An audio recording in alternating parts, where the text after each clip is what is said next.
Good morning, everyone. Still technically morning, and welcome to the OLA Scholarships Town Hall. It was put together by the Awards and Scholarship Committee, and I hope that this will be very helpful for people who are thinking about and hopefully will apply for our OLA scholarships. And we really want to encourage you to take advantage of this great resource that OLA provides. Before we get started, just a few notes of housekeeping. If you would like to see closed captioning, there's a live transcript option at the bottom of the screen that you can click on and see a live transcript. Also, I just encourage everyone to mute themselves when they're not speaking. We will have a few different sections of a town hall today, and after each section, we'll have time for Q&A. So if you have any questions, feel free to put them in the chat. I'll be monitoring chat and make sure that our speakers and our panelists will get those questions so that they can get answered. And then we'll also have some time at the end for a larger Q&A if you have other questions then. So before we get started, I just want to ask our members of the Awards and Scholarship Committee to introduce themselves and our panelists, and I'll go first. My name is Whitney Hilley. I'm the current chair of the OLA Awards and Scholarship Committee.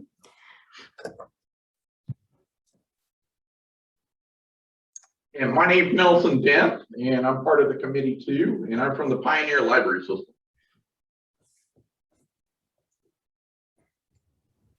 And I'm Victor Baeza. I am up at Oklahoma State University in Stillwater, and I am basically the graduate services coordinator for OSU.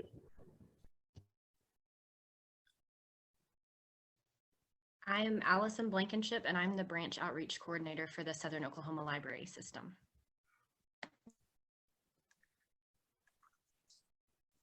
I'm Caroline Dolworth. I'm the manager at the Norman Central branch, part of the Pioneer Library System. I'm Bailey Hutchison, and I'm the branch manager at the Altus Public Library, part of the Southern Prairie Library System. I'm Connor Kirk. I am the library manager at the Hazel Cross Library for Western Plains Library System, and I'm also the interim programs coordinator for the library system.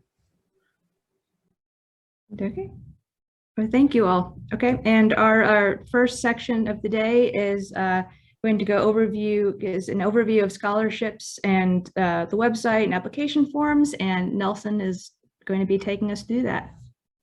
Oh, well, fantastic. Well, good morning, everybody. We're glad that you're here and you're joining us. I'm going to go ahead and just, because where do we start from the beginning? Let's take a look.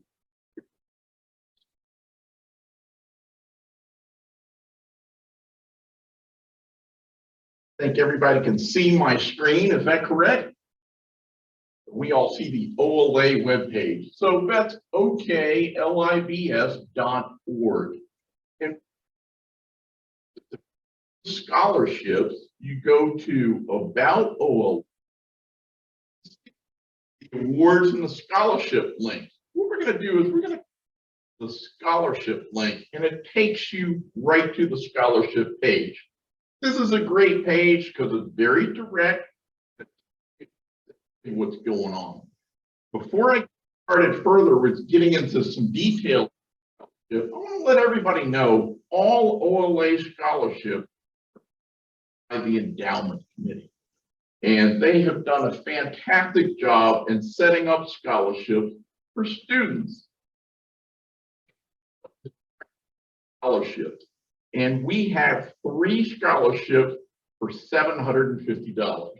And if you want to learn more about it, there's a link right below, and it takes you to the graduate scholarship page. It tells you the applicant criteria, everything that you need to know, and it's all listed. It also has a cooperative scholarship as well, and it gives you a link. We have last year's winners, and there's a guide that tells you how to apply for this particular scholarship, and it takes you right to it. If you scroll down just a little bit further, there's another set of scholarships, and this is the Connie Van Fleet Memorial Scholarship. So it's all here. And if you click on learn more about the Connie Van Fleet Scholarship, note that this is $100.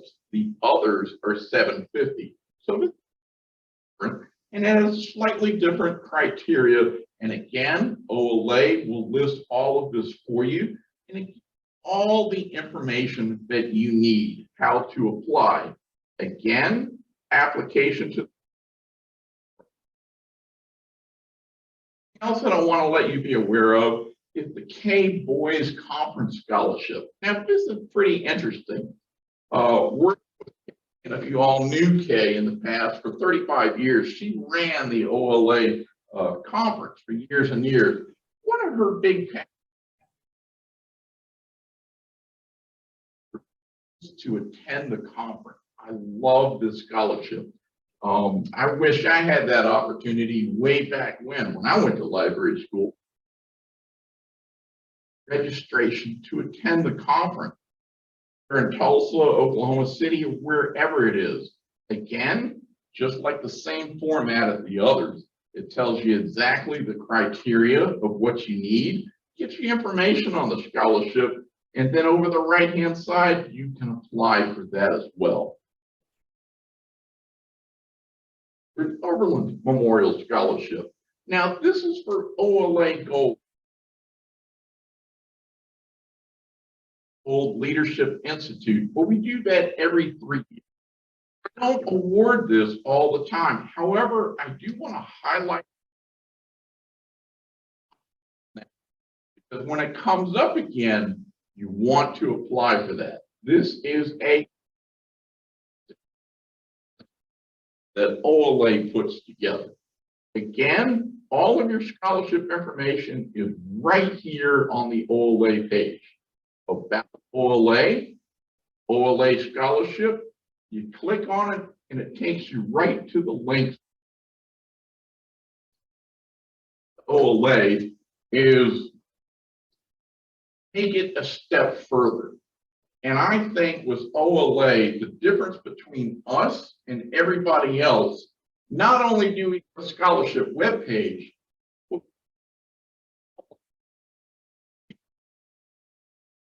know, and everybody here on this committee is willing to help you succeed. And that's what we want to do. So I want to the next person and we'll take it from there.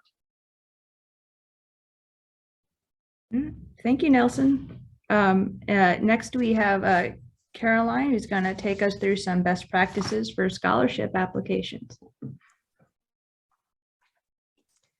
Thank you.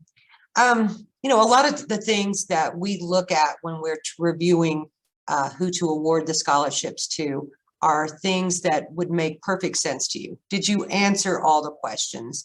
Did you spell everything correctly? Can we read everything that you've put out there? So I mean, so make sure your application, first off, just looks really good. At times, we have several people competing, especially for the 3 graduate scholarships. And so sometimes 2 little things can make a huge difference. There are 2 areas where you can personalize what you were writing. That, in other words, you're not just answering the questions for the application. And in both of those cases, it's asking about what you bring to the organization. The first one is, what kinds of things have you done? You know, what kinds of scholarships or what the activities you've done in your library. And, you know, you can get very creative here because we realize that if you're applying for these, you're probably still in library school. You're probably still young in your profession. And for that reason, you may not have a lot of things. So really think about some things that you have done that you're proud of and put them out there. So we recognize you as an individual, not just another applicant. The other one is like, what will this do for you? And that can be 2 parts. Most of the time people do say, oh, this will really help me get through library school. I really appreciate the opportunity to get to go to the conference or something along those lines. But this is a good opportunity for you to tell us how that next step will go. Not only will this benefit me, this is how I hope to benefit OLA and the library profession in the future. And a lot of times it's that little thing that puts that applicant over the edge, as opposed to just someone that says, this will really help me. So I would always suggest doing that. With some of the special ones, really read what they're looking for. The Connie Van Fleet asks you to write an essay about librarianship, specifically intellectual freedom. So, you know, an essay can be, yes, an essay, but it's not like a paper you're writing for school. In this case, again, this is a great opportunity to bring in your own personal experiences with intellectual freedom, or your potential for what you might do in the future concerning an intellectual freedom activity. So give us a little bit of you in that essay, not just intellectual freedom means this and that in libraries. If you can say, for example, when I worked at the, I'm just going to make one up here, the Main Street Library, I ran into customers who had a difficult time talking about some of these issues that affect children. That's why I believe firmly in having books that deal with sensitive topics in the children's collection, so that parents can then learn to talk to their children about these topics. Something like that brings a more personal note to just intellectual freedom, all these high goals about intellectual freedom. I hope that makes a little bit of sense. Why you want to go to a conference, I think that can be very personal. You know, I have not had an opportunity. I live in Atoka, it's a long way. So I need the assistance to be able to bring this information back to my library. Those kinds of personal things really work for that. I think that's all. You know, just make sure that you come out in your application as well as what you have to offer.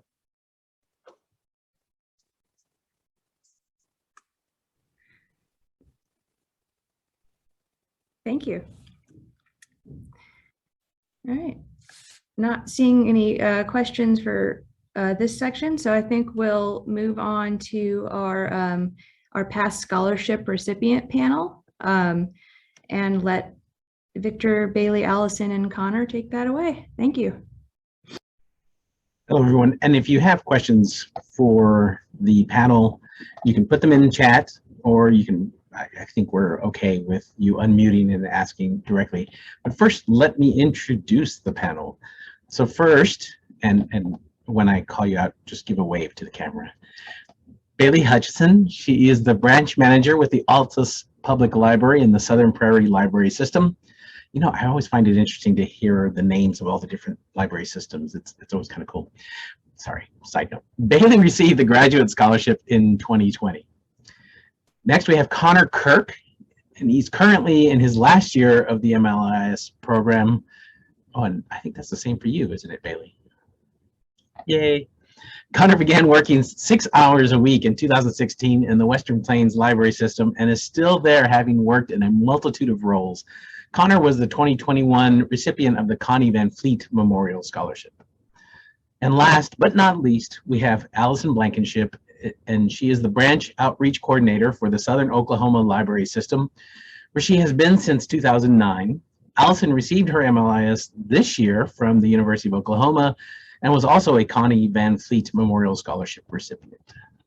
Thank you all for agreeing to serve on the panel and provide some valuable information to the people who are here attending or who are watching later. So does anybody have a question for the panel, or would we like to just have the panel maybe start off with their own little, we have a question. So regarding the graduate scholarship, would a graduate student currently enrolled in a library media program qualify? This is a deep one, more for the committee than for the panel. Yeah, I know that I was currently enrolled in my program when I applied, but I do believe it might be best to check the qualifications because I don't want to misspeak. there is a list of qualifications before each one of them. And Mhm. so the different ones have different additional qualifications. So you definitely need to see if it says an Oklahoma library, program or something like that. So if you just read those really carefully, I think they'll make more sense. Thank you, Caroline. Do we have another question?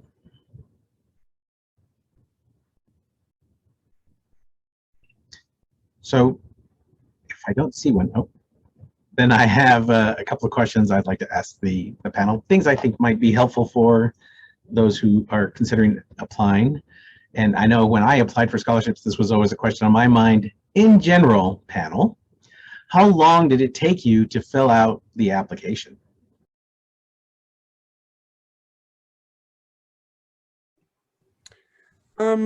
I think I sat down to write the application and fill it out. There was lots of going back and revising and editing because I wanted to make sure there was the no spelling errors, I wanted to make sure it was personal yet professional, and like Caroline was saying, and make sure that really I came across through the application. So I don't know. I spent a couple hours on the essay for the Van Fleet Scholarship, and probably an hour or so on the application. I think I agree with that as well. And one thing that I will say too is I have a folder where all of the scholarships I apply for, like all the different essays are. And I think once you kind of write the first one, because you're the same for every scholarship that you're applying for. And so once you kind of have an outline, it gets shorter each time you apply for a scholarship. So, I mean, I think a couple hours the first time is right. I would agree. And I remember Allison actually telling me that when I had asked her for some advice when applying for my scholarship. And since then, applying for other things, that's really come in handy, having just that basic information and outline format. So I would say that was just the hardest part for me, was just starting, just sitting down and starting. I think in general, sorry. I was going to say, I have trouble bragging on myself. Like I really have an issue with it. So you like knowing your knowing like the guidelines and then going to, I have a really great support system at my library. And so I would go in and talk to my director and be like, just kind of have a conversation, and then they can just kind of help you with that too. And then you can go in and start writing. It's kind of like writing a resume. Yeah, I talked to my director whenever I was applying for this, and I said, well, I just don't see what makes me stand out. And he said, well, you've done this, and you've done this, and you've done this. And I went, oh, wait, I did do that. So, yeah, that helps a lot. And I think it's really easy to forget all the things we do because it just seems like day-to-day stuff for us. And so that is a really good point to be able to talk to your director or your support system, somebody who sees you in your day-to-day work. They're like, don't forget all these things you do and how they also affect others. It's like, you don't always see change in yourself because you see yourself every day. And so it's really good to have that outside perspective. And I was going to say, that's why that Allison's process of having a folder where you keep that type of information, because even after you get into the profession, after you've graduated, there are going to be awards, there are going to be other different organizations. OLA has other awards and things that you might be up for. And so having that information always handy is really nice. So along those lines, and as far as gathering the information, here's something else was, when you're gathering the information for filling out scholarships, what was the hardest part? What was the the bit of information that took you the longest to gather. Sometimes that's very surprising for people.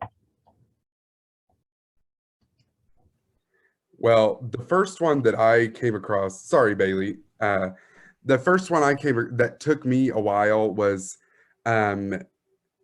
getting a completed transcript from Southwestern. I went to the registrar's office and they said, well, there's a form you need to fill out. So I submitted the form, and then I guess the form was lost. And so when I finally, they got my form through and I wanted an official transcript, I got a couple copies of it. Right.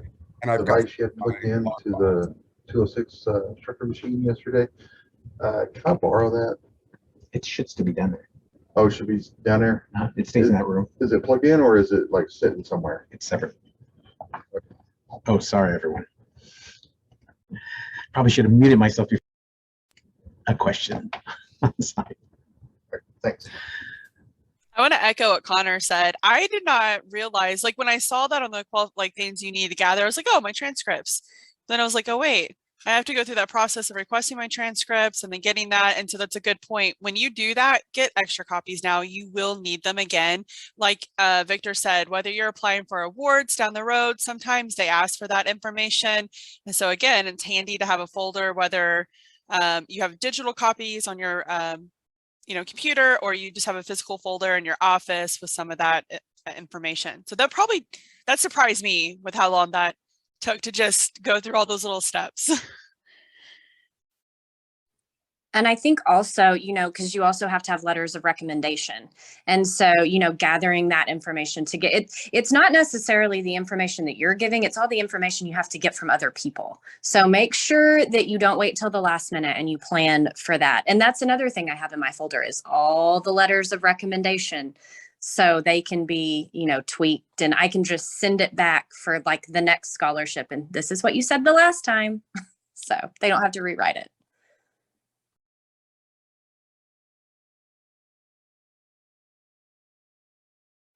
Now I had to double check to make sure I wasn't muted.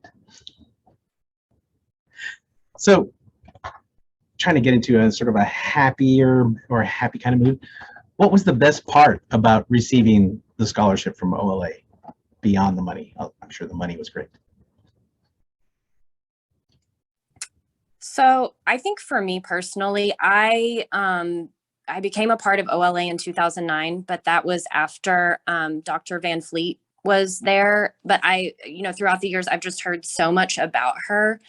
So I think getting that scholarship, yes, the money is great, but it was such an honor to receive a scholarship in memory of just such an amazing librarian.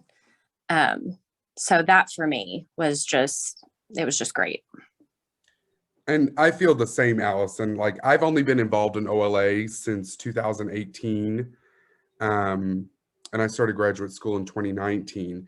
But my colleagues and my supervisors here at Western Plains all knew Dr. Van Fleet, and I've heard wonderful stories, and she was an incredible librarian, an incredible person, and just to be, I don't know, I just felt very honored to receive the scholarship. And I would say for me, just being able to receive the graduate scholarship, it really relieved a lot of financial stress and allowed me to completely focus on school. Just working full time, like a lot of people are when they're going to school and having a family, and then paying for school out of your pocket, that's a lot on your plate. And so being able to be a part of such an amazing organization that offers these opportunities, it's like you have to take advantage of it. And it relieved a lot of that stress. And I was like, okay, now I can focus on school and focus on my work and what I can give back to my community. And Allison mentioned earlier about how it's a lot like filling out a resume for an application. That's the other great thing about these awards and scholarships, is that that's something that you can put on your resume, and it shows that, one, you took that step to apply, but that you also were a recipient. So it shows that you won an award, you won a scholarship. So that's a plus. Check chat. I think we're doing good there. So for the panel again, did any of you have someone else look over your scholarship, or how many people did you have look over your scholarship before you turned it in? Oh yeah, definitely. I think at least a couple, and multiple times too. Like every time you go in and read, like once they look over it and then you go and revise it, have them look it over again, because you know what you want to say and what you mean to say, but you know, sometimes you just make typos. Same. I had my director and then some other library colleagues kind of look over it a couple times, and then the final. I am not the best at grammar, and you just want to make sure that all your I's are dotted and your T's are crossed, and like Allison said, that what you're saying is actually come across to somebody else who's reading that application. Yeah, that's one of the problems I have is I know what I'm saying, so I don't catch things. So like I had some of my library colleagues, I had my former supervisor look over it, but then I also I had my roommate. We were in the English department together at Southwestern. Somebody who wasn't library related even look at and see what this says, and so that helps to have that support system. That is pretty good. I not considered having someone not in the field, not in the area, because if it makes sense to them, then it definitely is going to make sense to those in the field. Good call. And it's a good reminder again, those are those little things that I'm like, oh, that does take time. So you want to give that person that you're asking to look over your essay, you don't want to give that to them and say, oh, I need this in like 2 hours because I got to turn it in tonight. So just those little time pieces, like gathering the all the information and the documents, and then allowing others that time to look over it is something to consider when applying. And I was actually thinking about this earlier, but if you if you don't feel comfortable, or if you don't have someone to look over it, you know, that's something that's why you have the writing lab at OU. You know, you can always send it in to them too. And they'll, I mean, you know, on a personal level, they can't help you, but with the, you know, grammar, excuse me, and everything else, they can help you with that.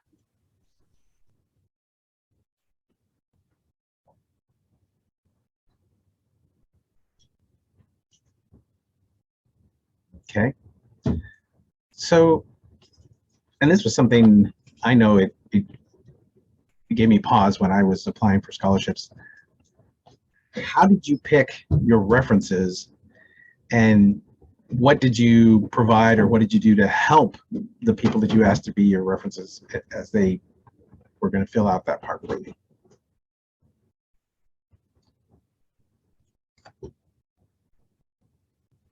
I went in and, oh, sorry, Allison.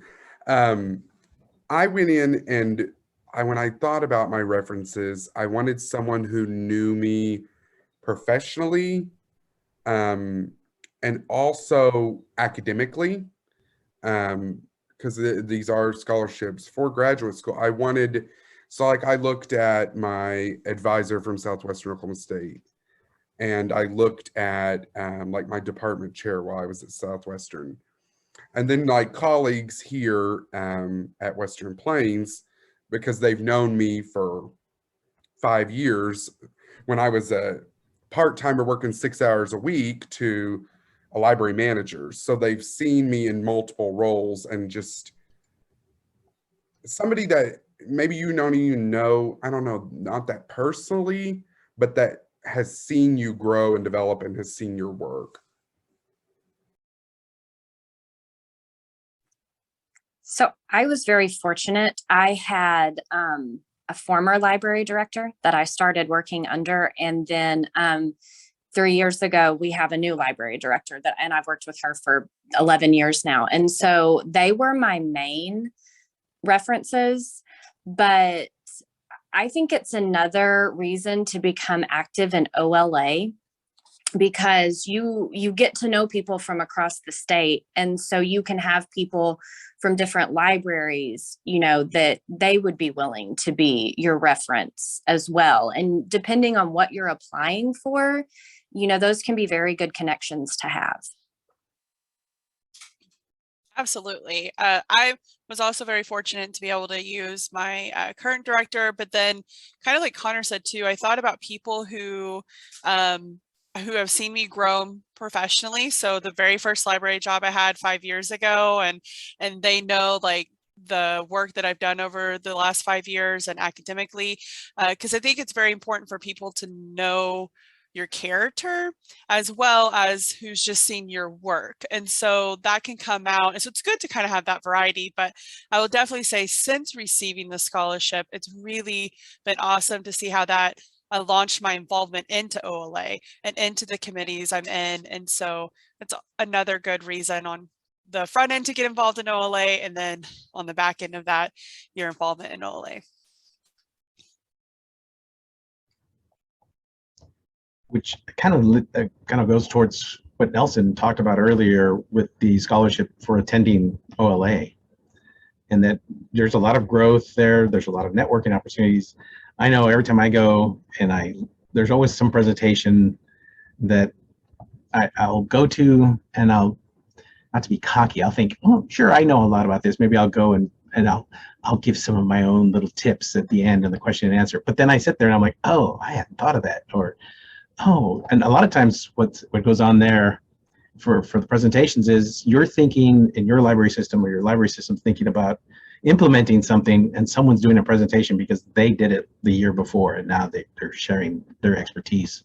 So that scholarship is a really nice one, so that you can attend OLA.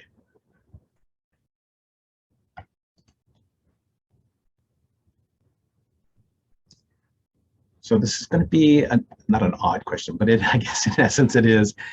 So and you can build on it, did anyone just apply for one scholarship?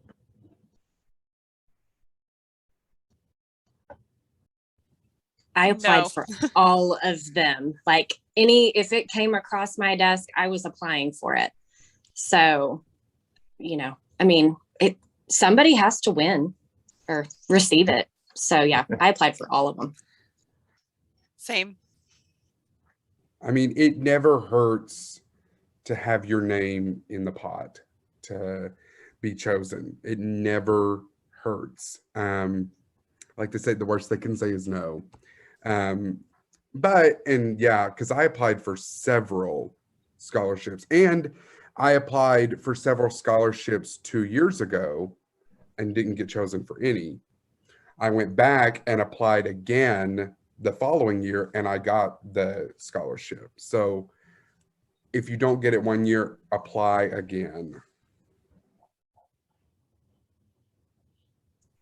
I agree that you should do that. And I also agree you should apply for more than one. The Connie Van Vliet is highly competitive. So if you only applied for that one, you might be missing out on the graduate scholarships. If you've applied for both, you know, then you have that opportunity too. So, and look for, you know, use Alice as an example to use it for your own organization. A lot of times they have different ones. Sometimes there are, you know, additional like ALA or things like that. So I would keep my eyes open for all of those opportunities. Well, like Folio has their scholarship open right now as well. So.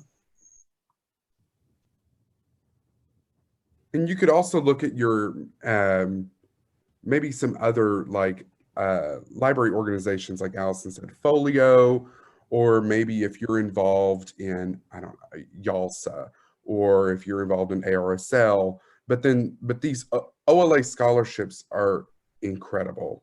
And put your name in the hat. It's worth it. Yeah, sometimes I think, like if you're applying for a job at a library and they have 3 or 4 jobs, it might seem a little odd to apply for every job that they're offering, but that does not apply to scholarships. Apply for all the scholarships that you can apply for. Would the panel agree? I mean, Absolutely. since basically all I did was reiterate what you already said. So those in attendance, does anybody have a question for the panel?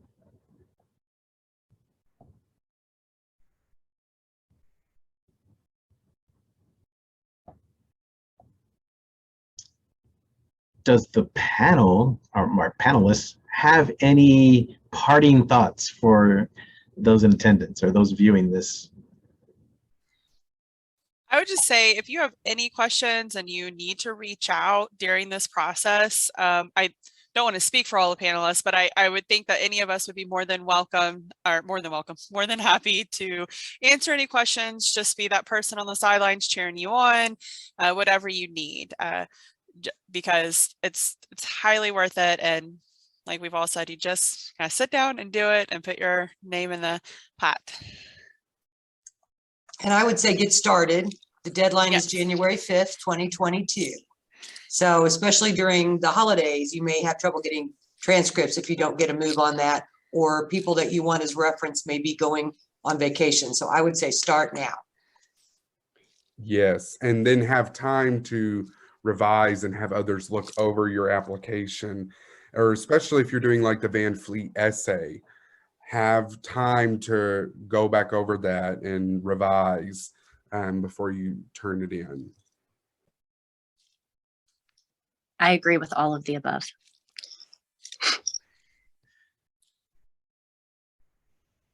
Okay, Whitney, I will hand it back to you. And thank you, panelists, for answering the questions. And sorry, everyone, for answering an in-person question here without muting myself. I just want to reiterate a thank you to our panelists for sharing their experiences. And I just want to say, feel free to also reach out to the awards committee. I'm going to put the email here in the chat, awards@oklibs.org. If you have any questions about applying for scholarships, please feel free to reach out to the committee. We're happy to answer questions that you have. And thank you to all the attendees who took the time to come and learn about OLA scholarships. I hope that you all have a wonderful day and a good rest of your semesters. And thank you all again for attending. Bye.